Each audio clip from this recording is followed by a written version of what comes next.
The lyrics to one of the most popular Christmas hits of all came as bittersweet recollections from a lyricist who had just lost his brother.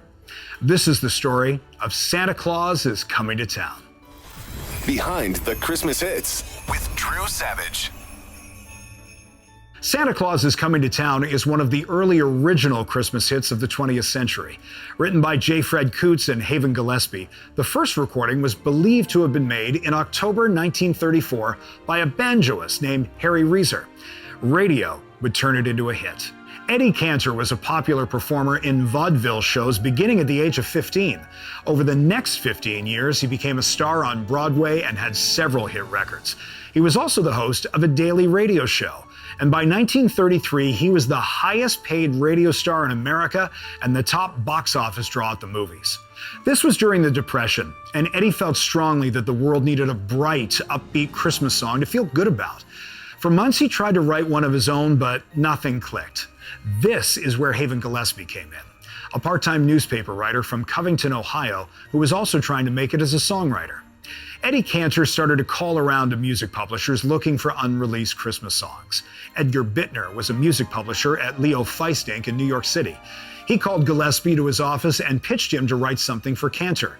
Gillespie once said Bittner told him he had a vocabulary that children could understand. Gillespie didn't quite know how to take that, so he passed. But on the subway ride home after the meeting, he had a thought. He remembered something his mother used to tell him when he was a child. Not only did Santa know when kids were sleeping, he also knew when they had been bad or good. He pulled out an envelope from his pocket and began to write down other images he had as a kid, how his mother's warnings would keep him and his siblings in line. And that's when he remembered his mom pointing a finger at his brother Erwin, saying, "You better watch out, you better be good, because Santa Claus is coming." Erwin had just died in Kentucky weeks earlier, so the recollection was bittersweet. For the rest of the ride home, Gillespie would continue to write about his childhood, but he didn't have a melody, so he turned to his composer friend, J. Fred Coots. He was the one who noticed the rhythm in what Gillespie was writing and started banging away at his piano. 24 hours later, Gillespie and Coots went back to Edgar Bittner and presented the song, which was immediately sent to Eddie Cantor. Cantor didn't love it right away, but his wife did, and that was the stamp of approval it needed. Before ever performing it live on his show, Eddie recorded it in the studio, so the records were ready to go. And he also worked with the publisher to print and distribute the sheet music to stores to sell, knowing that once the song was out there, people would want to know how to sing and play it themselves. Eddie Cantor was right.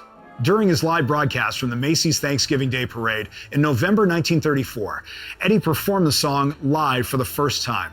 And within 24 hours of that performance, 30,000 records and 500,000 copies of the sheet music had been sold.